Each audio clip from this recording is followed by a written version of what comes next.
తెలుగు రాజ్యంకి స్వాగతం. నేను మీ సంధ్య. ఒకవైపు తమ వాహనాలు పాడైపోతున్నాయన్న సామాన్యుల ఆగ్రహంతో రగిలిపోతున్న ఒక వర్చువల్ సైన్యం, మరోవైపు కేంద్ర మంత్రివర్గంలో అత్యంత కీలకమైన శక్తివంతమైన నాయకుడు నితిన్ గడ్కరీ ఇంకోవైపు. వీరిద్దరి మధ్య ఇప్పుడు ఒక మహాసంగ్రామం జరుగుతోంది. ఆ సంగ్రామానికి వేదిక సోషల్ మీడియా. దానికి కారణం E20 petrol. E20 Janata party వినడానికి రాజకీయ పార్టీలా ఉన్నా ఇది ఎన్నికల బరిలో ఉన్న పార్టీ కాదు. సామాజిక మాధ్యమాల్లో పుట్టుకొచ్చిన ఒక సంచలనం. E20 పెట్రోల్తో వాహనాల ఇంజన్లు నాశనం అవుతున్నాయని, మైలేజ్ దారుణంగా పడిపోతుందని రగిలిపోతున్న వాహనదారుల ఆగ్రహం నుండి పుట్టిన స్ఫూర్తి ఇది. అయితే ఈ ఆగ్రహం నేరుగా కేంద్ర మంత్రి నితిన్ గడ్కరీని టార్గెట్ చేసింది.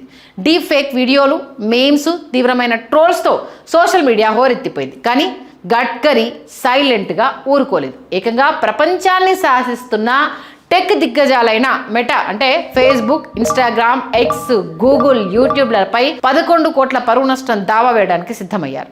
ముంబై హైకోర్టు కూడా ఈ సివిల్ దావాకు గ్రీన్ సిగ్నల్ ఇచ్చేసి గో హెడ్ అంది. అసలు ఈ E20 వివాదం ఏంటి? ఈ టెక్ దిగ్గజాలపై గడ్కరీ ఎందుకు కేసు పెట్టారు? కేసు పెట్టిన నేపథ్యంలో గెలుస్తారా? ఈ యుద్ధంలో మోడీ మద్దతు అనేది ఎవరికి?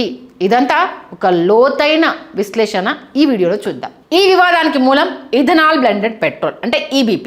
ముడి చమురు దిగుమతుల భారం తగ్గించుకోవాలని దేశీయ లక్ష్యంతో 20% ఇథనాల్ కలిపిన పెట్రోల్ E20ను కేంద్రం వేగవంతంగా అందుబాటులోకి తెచ్చింది. కానీ కొత్త టెక్నాలజీతో రాని పాత వాహనాలకి ఇది శాపంగా మారింది. అంటే దీనివల్ల ఏంటంటే ఇంజన్లు పాడైపోతున్నాయని, అటు తుప్పు పట్టిపోతున్నాయని జనం గగ్గోలు పెడుతున్నారు.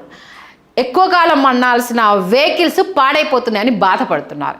ఈ క్రమంలోనే ఈ ఇథనాల్ ఉత్పత్తి చేసే కంపెనీలతో గడ్కరీ కుమ్మక్కయ్యారని, ఆయన కుటుంబానికి చెందిన ఫ్యాక్టరీల లబ్ధి కోసమే ఈ E20 పెట్రోల్ బలవంతంగా అరుదుతున్నారని E20 జనతా పార్టీ పేరుతో కొందరు తీవ్ర స్థాయిలో ఆరోపణలు చేస్తున్నారు. ఈ ఆరోపణలను గడ్కరీ తీవ్రంగా ఖండించారు. ఇక్కడ మనం గమనించాల్సిన ఒక కీలకమైన ఫ్యాక్ట్ ఏంటంటే ఇథనాల్ పాలసీని మరియు E20 పెట్రోల్ విధానాన్ని నిర్ణయించేది, అమలు చేసేది రోడ్డు రవాణా శాఖ కాదు, పెట్రోలియం అండ్ నేషనల్ గ్యాస్ మంత్రిత్వ శాఖ. ఈ విషయాన్ని గడ్కరీ స్వయంగా కోర్టుకు విన్నవించడంతో కోర్టు ఇక్కడ గ్రీన్ సిగ్నల్ ఇచ్చేసింది. తనకు ఏమాత్రం సంబంధం లేని ఒక పాలసీ నిర్ణయాన్ని తనకు ఆపాదిస్తూ డీప్ ఫేక్ టెక్నాలజీతో తన ప్రతిష్టను దిగజారుస్తున్నారని ఆయన ముంబై కోర్టును ఆశ్రయించారు. ప్రభుత్వ విధానాలను విమర్శించే హక్కు పౌరులకు ఉంది, కానీ అసత్యాలను ప్రచారం చేస్తూ ఒక నాయకుడి ప్రతిష్టను దెబ్బతీసే స్వేచ్ఛ ఎవరికీ లేదు అనేది ఆయన వాదన. కోర్టు కూడా ఈ వాదనలో మెరిట్ ఉందని భావించి ఆయా సోషల్ మీడియా సంస్థలపై దావా వేసేందుకు అనుమతి ఇవ్వడం అయితే జరిగింది. ఇప్పుడు అందరి మధ్యలో ఉన్న అతి పెద్ద ప్రశ్న, మెటా కావచ్చు, ఎక్స్, గూగుల్ లాంటి గ్లోబల్ టెక్ రాక్షసులపై గడ్కరీ విజయం సాధిస్తారా?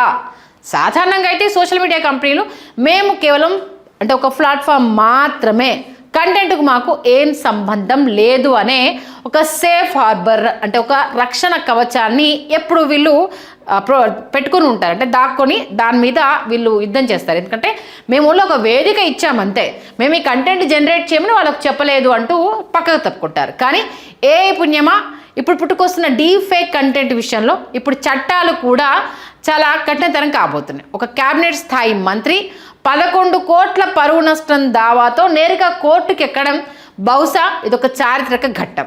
ఈ కేసులో గడ్కరీ గెలిస్తే సోషల్ మీడియా కంపెనీల జవాబుదారీతనంపై భారతదేశ న్యాయ వ్యవస్థలో ఇదొక బెంచ్ మార్క్ తీర్పుగా అయితే మిగిలిపోతుంది. కానీ ఎంతవరకు గెలుస్తారు అనేది ఇక్కడ క్వశ్చన్ మార్క్.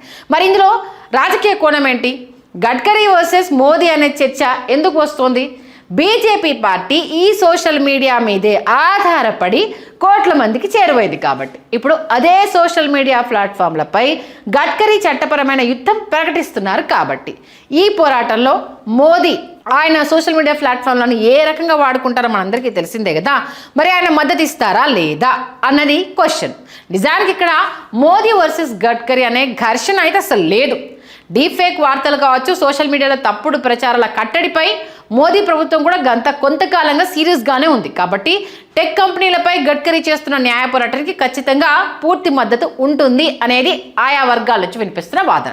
ఇక ఇథనాల్ పాలసీ అనేది ఒక వ్యక్తిగత నిర్ణయం అయితే కాదు, అది కేంద్ర కేబినెట్ తీసుకున్న ఒక కీలకమైన ఆర్థిక మరియు పర్యావరణ నిర్ణయం. కాబట్టి విధానపరంగా ఈ ఇద్దరు కాషాయ పార్టీల అగ్రనేతలు ఇథనాల్ విషయంలో ఏకతాటిపైనే ఉంటారు, ఎందుకంటే వీళ్ళ చేతికి మట్టంటది కాబట్టి. అయితే వాహనదారుల ఆవేదనను అర్థం చేసుకొని పాత వాహనాలకు సాధారణమైన పెట్రోల్ సరఫరాపై ప్రభుత్వం ఏదైనా సానుకూల ప్రకటన చేస్తే ఈ జనతా పార్టీ ఆందోళనకు శాశ్వత ముగింపు వస్తుంది, ఆ పార్టీ క్లోజ్ అయిపోతుంది.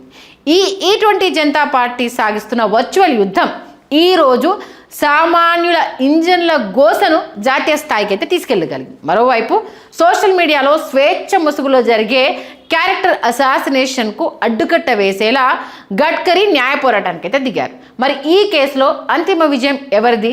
గడ్కరీ కోర్టులో గెలుస్తాడా, లేదా సోషల్ మీడియా సంస్థలు తమ చట్టపరమైన లొసుగులతో బయటపడతాయా? అసలు ఇథనాల్ విషయంలో సామాన్యుడి గోడును ప్రభుత్వం వింటుందా? మరి ఈ అంశానికి సంబంధించి కోర్టు పరిధిలోకి ఈ జనతా పార్టీ ఎంతవరకు తీసుకెళ్ళగలిగితే దాంట్లో ఉన్న లొసుగులకు సంబంధించి ఎలా ఆధారాలను ఇవ్వగలుగుతుంది, ఏం జరగబోతోంది? మరొకసారి సోషల్ మీడియా వార్లో ఇథనాల్ ఈ సంబంధించి జనతా పార్టీ చేస్తున్న వార్కు సంబంధించి ఎలాంటి వార్ జరగబోతుంది? మరొక సోషల్ మీడియా వార్ని మనం త్వరలోనే చూడబోతున్నామా? ఏం జరుగుతుంది, మీరేమనుకుంటున్నారనే అభిప్రాయాన్ని మాకు కమెంట్ రూపంలో తెలియజేయండి. అలాగే ఇలాంటి ఇంట్రెస్టింగ్ వీడియోస్ కోసం మా ఛానల్ని సబ్స్క్రైబ్ చేసుకోండి. హలో, తెలుగు రాజ్యం ఛానల్ చూస్తున్నారా? సామాజిక రాజకీయ జీవన చిత్రణే తెలుగు రాజ్యం. అతిశయోక్తులు అసత్యాలు ఉండవు. రాజకీయ కోణం కాదు, ప్రజా కోణమే కొలబద్ద. తెలుగు రాజ్యం వీక్షణ మీ ఉత్తమ అభిరుచికి నిదర్శనం.